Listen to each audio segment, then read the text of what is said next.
खबर शामिल करते हैं गुजरात से। बल्दिया कमेटी वालों का अनोखा कारनामा, घर में घुसकर पालतू कुत्ते को जहर दे दिया, मालिकान सरापाए एहतजाज। जी अस्सलाम वालेकुम जी। अज कोई टीम आई है साढ़े पिंड आदोवाल ते यह साढ़े घर का कुत्ता है ते अंदर बैठिया सी। यह साडा सेन है, ठीक है। ते अंदर जनाब उन्होंने जहर दे गए ने। बिल्कुल है ना इंसाफी है। तो रौला पाया कि तुसीं साडे कुत्ते नूं क्यों जहर दिता है, तो कहते ने जी हुकूमत का आर्डर है। असीं कहा साडे घर का कुत्ता है, अंदर बैठे है, तो उन्होंने मेरा मतलब जहर दे गए ने। ये बिल्कुल ना इंसाफी है। तो इन्हां दे जिहड़ा ना कुछ सद्देबाब किया जाए।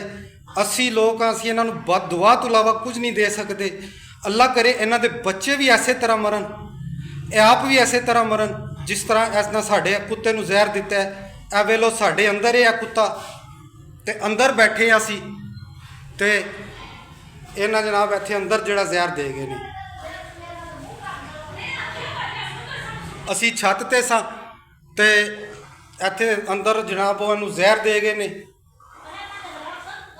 तो इन्हां दे खिलाफ कार्रवाई की जाए कि जिहड़े लोगों के अंदर घरां च कुत्ते ने उन्होंने तो ना जहर देन। यह साढ़े महल्ले वाले भी चारे इकट्ठे हुए ने। तो दसो यह कुत्ता साडा पालतू सी, साडा राखवा कुत्ता सी, पालतू कुत्ता वे।